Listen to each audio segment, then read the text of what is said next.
Hey everyone, thanks for joining us for the next session of our Ask the Expert Fabric series. My name's Anna. I'll be your producer for this session. I'm an event planner for Reactor, joining you from Redmond, Washington. Before we begin, I do have some quick housekeeping. Please take a moment to read our code of conduct. We seek to provide a respectful environment for both our audience and presenters. While we absolutely encourage engagement in the chat, we ask that you please be mindful of your commentary, remain professional, and on topic. Keep an eye on that chat. We'll be dropping helpful links and checking for questions for our presenters to answer live. Our session is recorded. It will be available to view on demand right here on the Reactor channel. With that, I'd love to turn it over to our speakers for today. Thank you both so much for joining. Hey everyone, my name is Shireen. I am one of the product managers as part of the mirroring workload, and I'm joined by Anudeep. Would you like to do an intro, Anudeep? Hey everyone. I am Anudeep, and I'm engineering manager of Mirroring. Yeah. So before we open it up to Q&A, I'm sure that some of you guys may be new to mirroring and would like to know a little bit more details about what it is, along with some of our new features that we have released. So I'm going to spend the first 10-15 minutes kind of going over some of the new features, what mirroring is, and then we'll open it up to questions at the end. So let's dive right in. So before we get into mirroring, right, we want to first start with the concept that, we have OneLake, right? And OneLake is, you can kind of think of it as the OneDrive of data, but this is OneLake, which is basically data where you can bring anything from on cloud, on-prem, any apps, any databases, any files, and bring them directly into Fabric. So as you can see in this little wheel on the right-hand side, you see different products from Microsoft Fabric, from Azure, from business and productivity tools like SharePoint, iCloud, Dataverse. And then you also see stuff in the data platform space as well, which is non-Microsoft sources as well. So think of OneLake as your one true source, one true area that you can bring all these different sources, data all together in one place. So where does mirroring in Microsoft Fabric come in? So mirroring in Microsoft Fabric allows you, once again, to unify all your data into one place, and that is in Fabric, or OneLake in this case as well. So once again, you can bring your data from, on-premises, non-Azure, Azure sources, non-Microsoft, Microsoft sources, and bring it directly in the analytics platform that Microsoft Fabric has to offer. Along with that, since it's a replication engine, it is a low cost and low latency solution. When we talk about mirroring in Microsoft Fabric, it actually doesn't cost anything. The compute is free, and then the storage is free up to your capacity. So if you have an F64 SKU or an F32 SKU, that whatever that number is, that is the amount of free terabyte of storage that we give to you. Along with that, this allows you to also separate your analytics processing from your operational performance processing as well, right? So since it's a managed service, right? Microsoft manages the service for you. You don't ever have to worry about, provisioning new resources, figuring out which VMs to use. We all handle that for you in this specific case. And then along with that, since you're bringing data from all these different sources into Fabric, you're actually able to you're able to do cross-database querying through these different sources as well. And if you go to your SQL Analytics endpoint, once you bring the data in, you can actually see all of your different sources that you brought in and do cross-database queries, which allows this specific product to be a game changer. Along with that, I kind of mentioned this too, but this is continuous replication, right? That just works. So once again, you don't really have to worry too much about, hey, like I brought in the data, what's happening with my continuous changes that are happening on my source side? Are those being replicated over? Once again, mirroring actually handles that completely for you. So there is an initial snapshot phase that happens. So whatever data, depending on how many gigabytes, terabytes, petabytes of data that you have in your source system, that initial process will take some time because it's a lot of data that is coming in. But then after that, any CDC change delta feeds, change data changes that are happening on your source system, that continuously gets replicated in near real time. Near real time, we like to say within 5 minutes. It really just depends on how much data is being brought in. But once again, this just works for you, right? So you don't ever have to worry about provisioning of extra resources. Everything is landed into OneLake in that Delta Parquet format. And the last pillar, which I kind of already mentioned, is a fully managed service. So once you establish that connection and make sure you have the necessary privileges or permissions, which are all documented on our public documentation, everything just works, right? So you don't have to worry about compute, you don't have to worry about storage requirements. That is all managed through Microsoft. So now let's kind of go into, how we bring that data in, right? So once again, we have the data sources from all these different sources that we have, right? And then we bring that directly into OneLake, right? So OneLake is that open Delta Parquet format, right? Everything is brought into that same Delta format into OneLake. And then after that, what we see is that you could put these into different folders, different workspaces directly in OneLake, depending on whatever your needs are. In this case, we have, sales data, finance data, telemetry data, business data, right? And you can cater those different data sets into these different workloads for your end users. And then on top of that, since Fabric runs on OneLake, right? OneLake is the base layer of everything when you bring data in. Then you have access to all these different workflows that are a part of Fabric, right? So Anudeep and I are part of the Data Factory team, which consists of mirroring, and we also have, other, products in Data Factory like pipelines, data flows, copy job, airflow, right? But then you have the ability to also use, data engineering workflows, data science workloads, database, RTI, Power BI, and that all resides on top of Fabric, right? And you, once again, use that serverless compute. So the active replicating, right, through mirroring is free. But then once you start using these downstream consumption, these different workloads, that's when that cost comes in based on whatever you use. And lastly, this is kind of our little, engine right over here. So we have our MirrorDB right over here. Then we have our SQL Analytics endpoint where you can actually query those data points. And then you can use these different workloads over here. So we actually currently have many different sources in part of mirroring, that is part of Fabric. But as of end of last year, we actually made generally available these 5 different sources, right? So we have Azure Cosmos DB, that is GA. We have SQL Server 2025, SQL Server 2016-2022, Azure PostgreSQL, and then we have this new one, which is Snowflake with Iceberg tables as well. Which uses the same exact Snowflake mirroring experience. And then the last 3, which are in public preview as of end of last year, are SAP Datasphere, Oracle Database, and Google BigQuery. And once again, this is not an exhaustive list. We are working on more lists as well, more sources. So if you guys are, wondering, if there will be any first-party connectivity to any other sources, we're more than happy to take your feedback and prioritize new sources as well. We also had, I didn't put this in this specific slide deck, but we have this thing called open mirroring as well. Open mirroring allows you to basically, if one of our sources is not available for you or is not coming into market quickly, you can use open mirroring where you can actually follow the framework that we have, and it's all in our public documentation, and actually replicate data from any different source into Fabric. So that's more of a third-party source, for you to utilize third-party partners, or if you wanted to bring something into the table, you can as well. But these specific ones that you're seeing on this slide are first-party connectors, and more than happy to look at your guys' list and prioritize them accordingly. So now let's go into a little bit more detail about what we have released in the past few months. So once again, mirroring for Oracle is in public preview. So some of our new things that we have included. And once again, you can look at that documentation link because that's more of an exhaustive list of some of our updates that we've released in the past month or two as well. So once again, this is a native mirroring experience. We now support Exadata as well.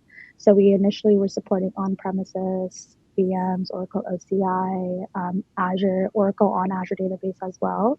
But now we have the support for Exadata too. And once again, this is available for both cloud and on-premises data gateway. The only thing I want to make sure you guys know is that you need to have an on-premises data gateway to connect to this. And we like to ensure that you have the most updated one. because our service relies closely with the on-premises data gateway to receive changes and make sure we're properly load balancing with our OPDG. So any performance, any memory issues that you might be noticing, make sure you update to the latest one, because we always get the new fixes in for the latest OPDG. And I think the latest one just released a couple weeks ago, so make sure you have the January one. Along with that, for Mirroring for Oracle, we have actually increased our table limit up to 500 tables as well. So please make sure you guys utilize that. And once again, more details on the documentation if you guys want to learn more. And same thing goes for mirroring for Google BigQuery too. So same exact thing, native mirroring experience, which you guys have seen before. And that also includes the high speed, low latency SQL data replication. So any data that is being gotten from Google BigQuery follows the same standards that way I presented in the first couple of slides of the presentation. And once again, if you want to learn more, please do reference our documentation. Another big hit that we, announced during Ignite last year, excuse me, was mirroring for SAP Datasphere. So once again, this supports all the SAP applications that are part of Datasphere. So you're able to replicate the data into your own landing zone. So we recommend a storage account. And you're going to see an example. So we're going to use an Azure Data Lake storage account. But basically what happens is you land the data into the AWS Gen 2 account or any storage account, and then all the data gets replicated from the storage account into Fabric. So there is a little bit of pricing, and especially for outbound calls that are being put into place specifically for SAP, but you can learn more about the documentation online. So this is very exciting since we probably have quite a few SAP users, but Datasphere specifically is in public preview. And to show you how this actually works, I have a demo for you guys all. So let's quickly take a look at this. So I'll be narrating as we go along. So right now we're in our SAP Datasphere Data Builder tab, right? So we have these 4 different tables that we want to bring in. And you can see I've connected to an AWS Gen 2 account, which will act as my landing zone. So basically I'm just going to drop all this data from my SAP and bring it directly into my landing zone. So you can actually see that I've already started this process, right? So we have 7,416 rows. And if I go to my Fabric specific place, and if I go into my Lakehouse, I can see that AWS Gen 2 account that we have connected with the specific tables. So now let's go ahead and mirror this. So if I go to my new item, I will create mirrored SAP item.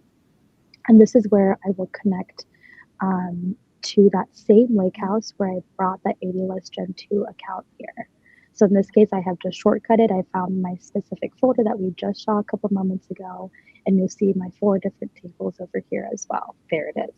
So I'll go ahead and select the connection, connect to it, create a name for my new destination there that I'm creating right now, and I'll hit create. So once again, this process does take a little bit of time because we're bringing in lots of data from our SAP system, right? There's been no change data, so we're just doing a simple initial load. So this will not be in near real time. It just really just depends on how much data you're bringing in. So I can't give you an accurate amount, but we'll just give it some time for it to run, for it to create that mirror database. So in the backend, we're just provisioning, your specific instance, making sure that data is being replicated over. And in this case, we're bringing the data directly from that AWS Gen 2 account. And in this case, you can see all of my rows have been replicated.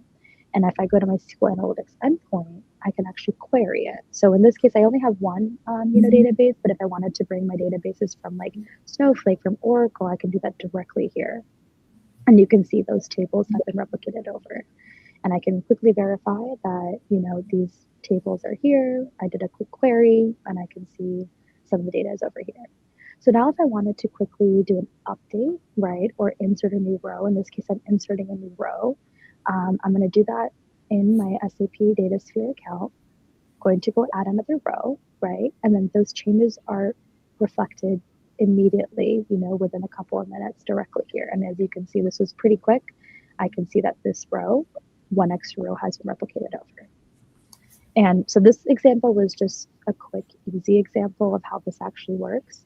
But this also works with upserts, inserts, deletes, whatever change data is happening on your source system. So let's go to the next thing, which is Delta Change Feed.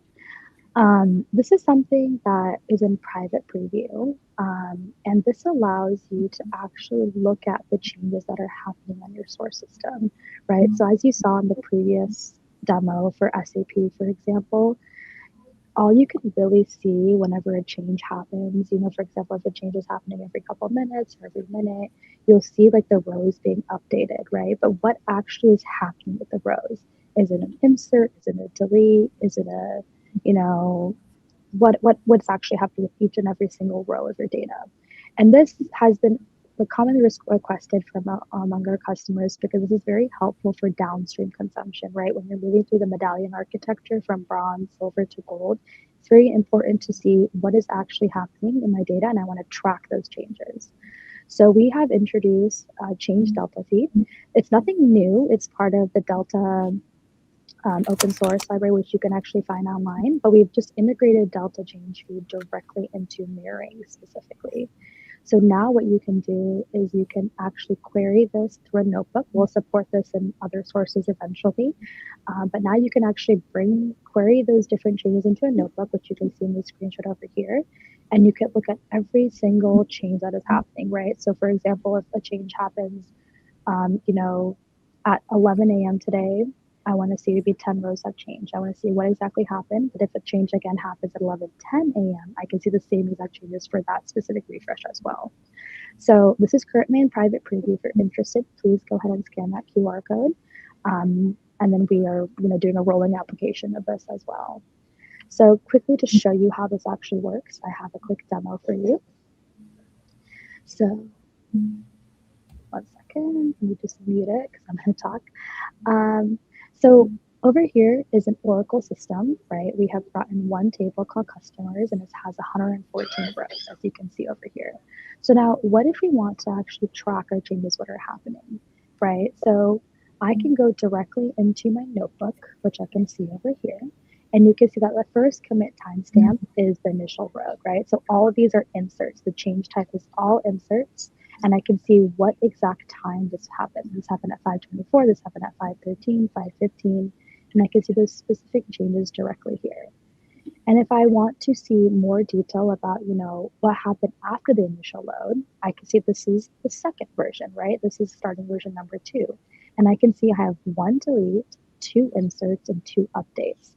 Once again, I can see that time over here as well. This was at 3:25, at 5:15, 8:09, 5:15, right? So all those different, changes which are happening from the source system for every single refresh, you can see directly here. So yeah, that's Change Delta Feed.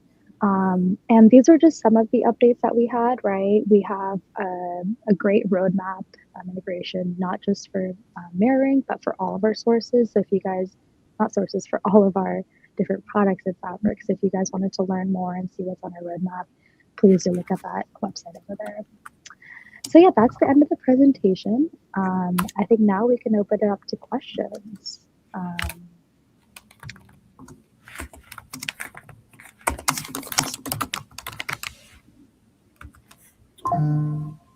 Hey, Shireen, there are a few questions in the chat, so we can go with that as well.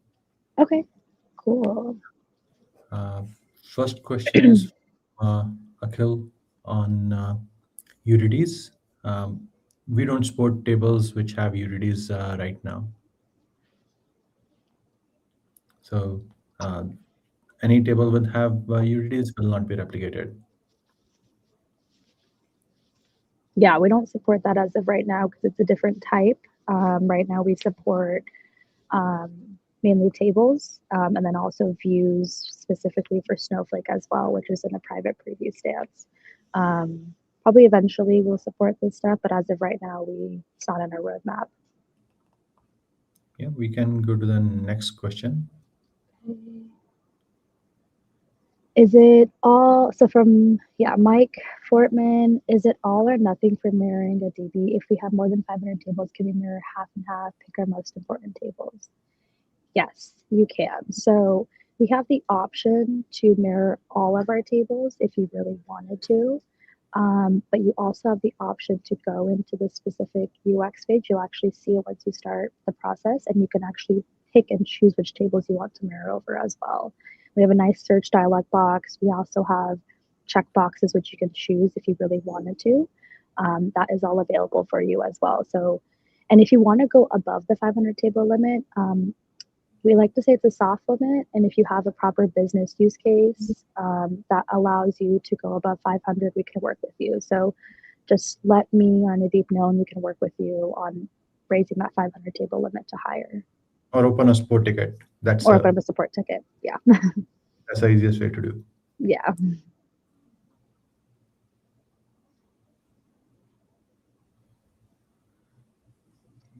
When can we expect mirroring with on-prem SQL Server?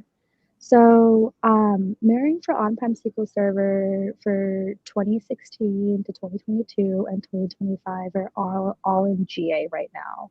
So if you look at our public documentation, you'll see all of it there.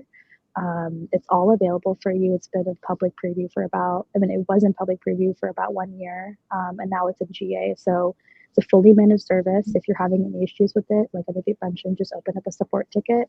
Since it's a managed service and it's in general availability. I'm curious, what year are you using? What year is your on-prem SQL Server? If you want to put in the chat. When can I start the exam? Sorry, I don't know what that means. Yeah. Anything regarding the mirroring product that we are all in? Like, I'm not sure of which exam, maybe Fabric certifications. I'm not sure. Yeah, maybe. I think that's been out for quite some time now. I think the DP 900. So if you wanted to take the exam, I think there's like a Microsoft Learning course also, which is available for free on the documentation site. I think that prepares you pretty well for it. So definitely utilize that and then take the exam.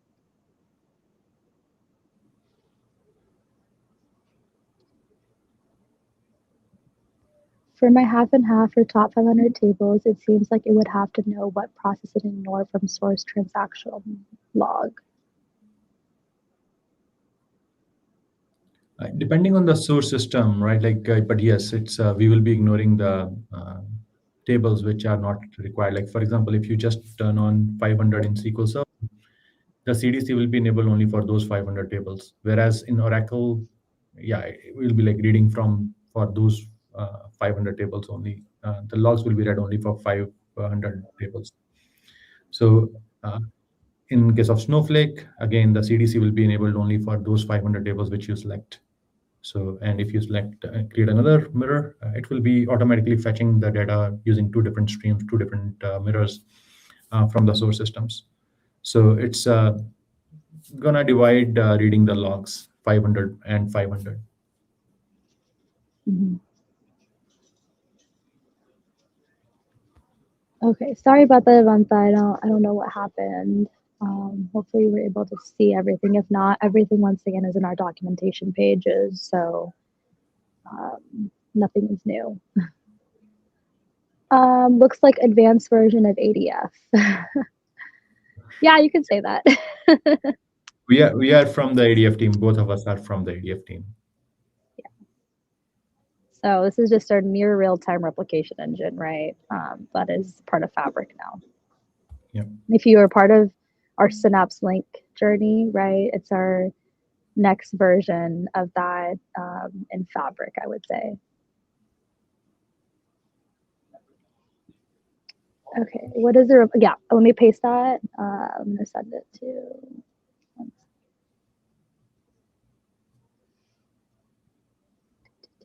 okay, I'm giving it to Anna and then she'll put it in the chat. Okay, next question. When mirroring Dynamic 365, there are missing custom tables. Can I solve it somehow?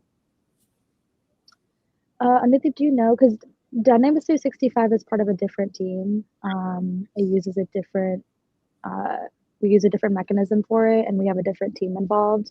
So Mandeep, if you don't know, we Yeah, I can think connect you. those are not available as part of mirroring. You need to run pipelines to get the tables. I am not aware of the roadmap of M360, uh, D365 mirroring.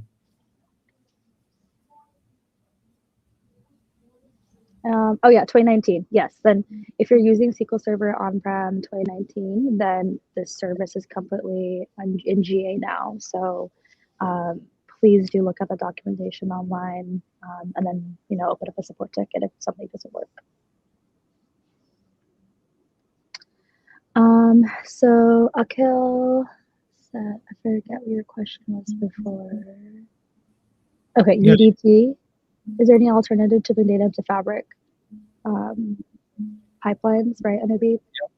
Pipelines Yeah. are, you can use pipelines with your own queries to get the UDT data in. Like, for example, you can convert it into strings or based on the SQL you're providing, you can do whatever you would like to do with the UTD and bring the data in using pipelines.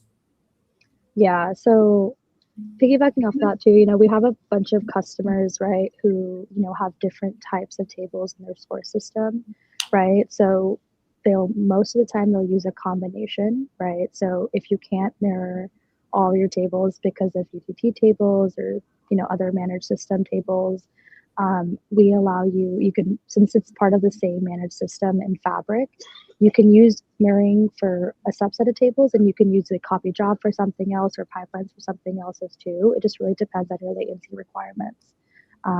If you can have those UDT tables come in on more of a schedule-based system using pipelines or copy job, that's also an option. But for the rest of your tables, if your requirement is near real time, then use mirroring and then use another different system or product that is part of Fabric for your other tables as well. That's always an option that we see with a lot of our customers.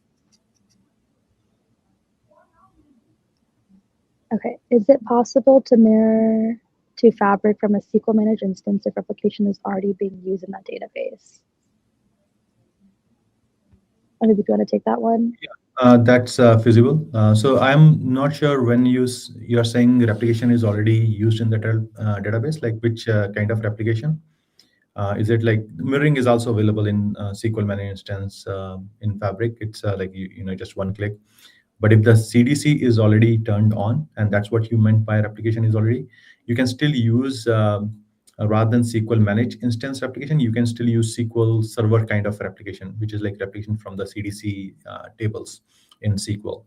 But in SQL MI and Azure SQL DB and Fabric native SQL server, we have the new tech there, which doesn't rely on the CDC tables. It's called chain data feed. That's way more performant, and it puts very less burden on the SQL server in terms of like keeping the logs there and other things.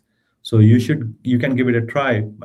So we recommend our customers to like just move directly to the SQL managed instance replication in Fabric, like which is like mirroring, which is using the new tech, and you can do your downstream processing from that point onwards.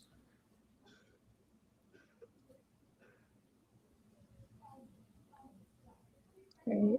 Can we Oracle mirror on an on-prem or just cloud? Yes, both. You can do either one. Just make sure you have that on-premises data gateway. And that's our only requirement when connecting, right? We're planning on supporting VNet in the future. That's on our roadmap. But as of right now, you can connect to an on-prem, cloud, VM, OCI, any instance. But just make sure you have your on-premises data gateway.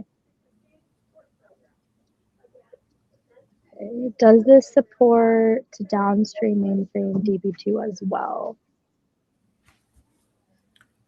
We don't have DB2 supported as of now, and I don't see in our roadmap as well. But feel free to vote for that in our ideas so that it becomes, if there is enough mass that enough people are asking, we will go ahead and start looking into that.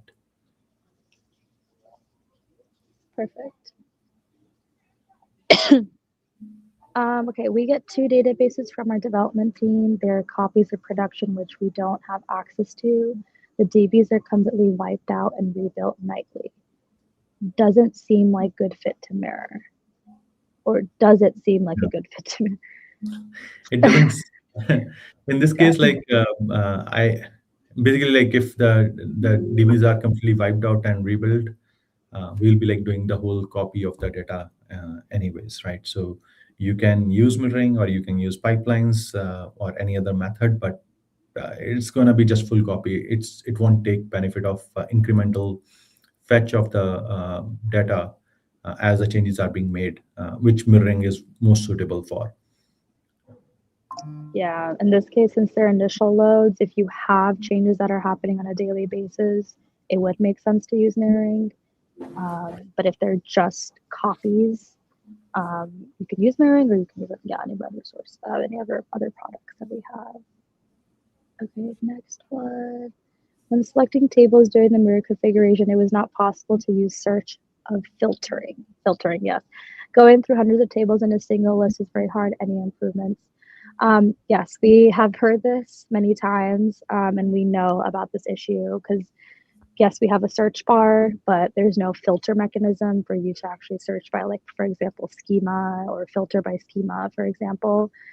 So we are working on improving this experience in terms of table selection. I don't have a date for you in terms of how that's going to look, but we are actively working on that. We're actively working on that specifically, and also error messages. If you've seen the notorious internal server error, for example, we'll probably have a bit more information about what to do. So we're actually doing that for all of our sources, not just for one, but for all of mirroring all up. So improvements to the UX and the error messages are coming soon. I don't see a connector with on-prem SQL Server under mirror data. You should, if you're going to new item. If you're not able to see it, definitely open up a support ticket, or your capacity may not allow it. That might also be another issue that you might see. That's the reason why you might not see it. Irfan, are you able to see other mirrored sources when you select new item? Not just on-prem SQL Server, but for example, like Oracle or Snowflake. Do you see those options? You can put in the chat. And don't search for on-prem SQL Server, just search for SQL and you will find mirrored SQL Server. If you are searching for on-prem as well, then you won't be able to find it. Just search for SQL Server. SQL Server could be anywhere. It could be on-premise or it could be on a VM, on a VNet. It doesn't matter. It's just a SQL Server. So that could be one of the things. Which type of mirroring considers as most beneficial to conduct various numbers of functionalities that exist with Microsoft Fabric?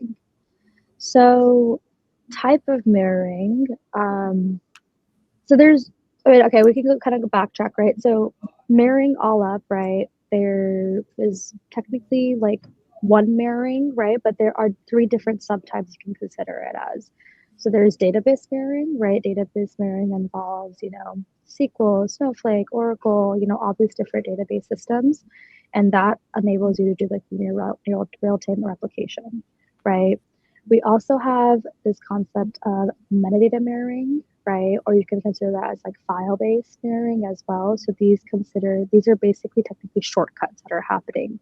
So they're file-based mirroring, right? So there's no set thing as replication time interval, right? Everything is in real time based on the files that you're putting into it.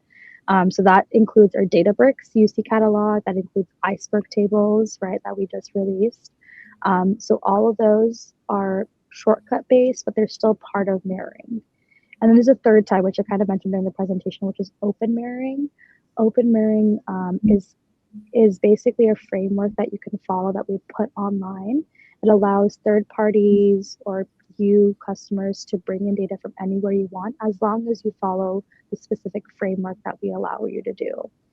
Whether you pick, database mirroring, open mirroring, shortcut mirroring, metadata mirroring, they're all under the same umbrella of mirroring. So it doesn't matter which type you use, you're going to get still the same benefits of the low latency, low cost. You'll still be able to access your data through the SQL Analytics endpoint and use your downstream consumption for the medallion architecture or any other workloads in like Data Factory, RTI, Power BI, for example, as well. So it doesn't matter which type of mirroring you pick. It matters what source you're bringing in and which type of our capabilities support your source that you're bringing in. So you could pick either one, but you'll still get the same benefits no matter which one you do.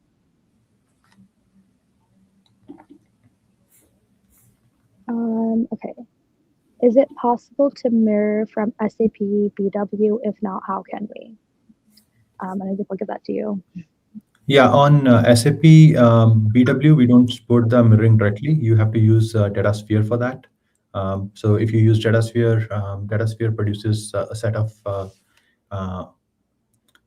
the initial load and then the incremental load, and we convert into data tables if you use Datasphere mirroring. So that's how you can do it as of now. The other way is to use pipelines. That's one of the way. But yes, mirroring for SAP BW is directly not supported as of now. Yeah, you'll have to do what we showed in the demo in the PowerPoint. So directly to Datasphere is something that you guys can utilize. Okay, how does Azure SQL automatically handle query optimization and plan regressions in multi-tenant environments? And what are best practices to maintain consistent performance? Anudeep, you want to take that one? I'm not sure whether the question is regarding like how it's related to mirroring. Trying to figure that out.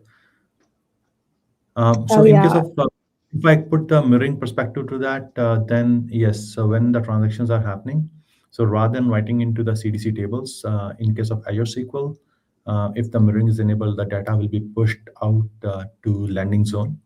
So you have less writing done on your SQL server, and that's how your DB performance is going to be better. It will not be using as much as resources as it was using with the CDC technology. So change feed is a better technology in that sense. Yeah, that's what I can say with respect to mirroring. On otherwise on query performance or multi-tenant environment, I'm not much aware of how to answer that. That doesn't seem to be mirroring related question, and I'm not SQL expert otherwise. Yeah, if you have more questions specifically on that, because part of mirroring what it is that we have a lot of partner teams, right? Anudeep and I, run the show in terms of mirroring all up, but since there are so many sources from different teams, right? SQL, Cosmos DB, Postgres, we partner with a lot of the other PMs and engineering managers on that side. So if you guys have more questions specific to that, shoot us an email and we can get you connected to the right folks. Okay, my capacity is F64. I can see Cosmos DB and Snowflake and others.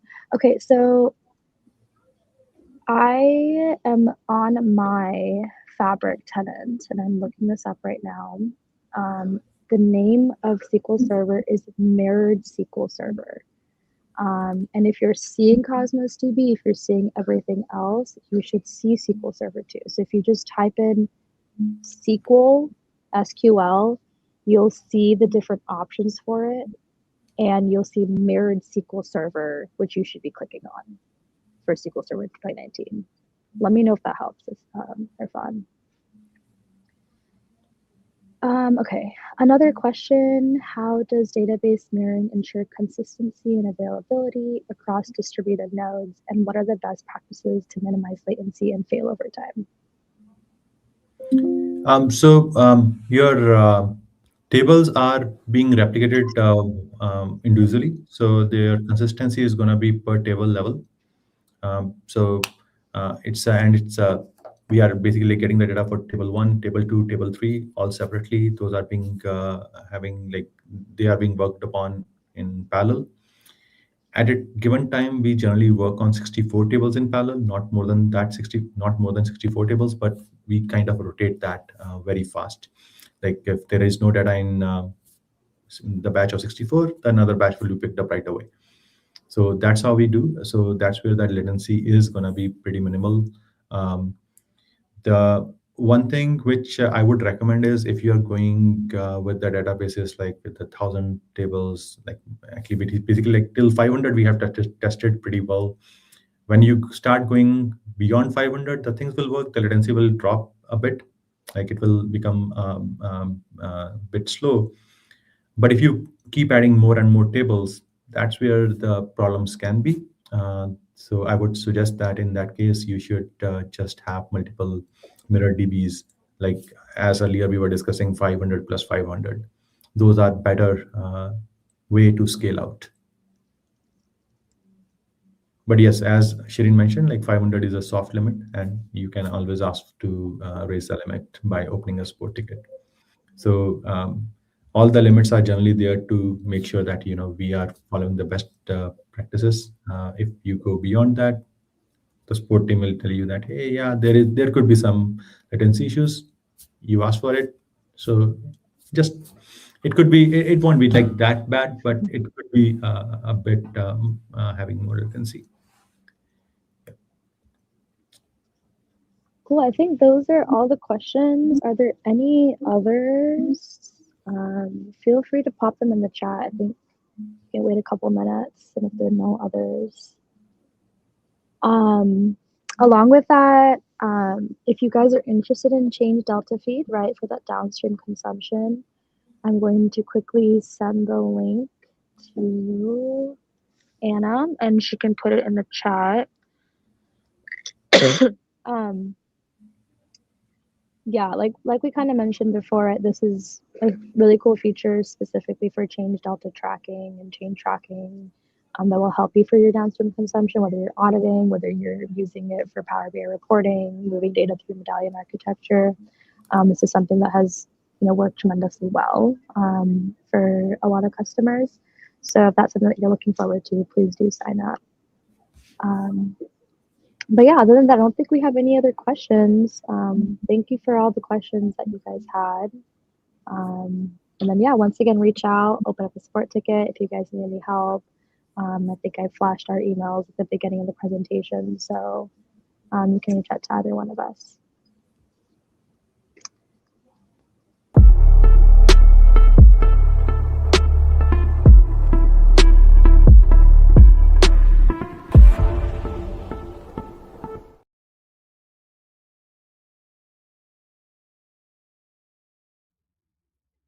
Thank you all for joining, and thanks again to our speakers.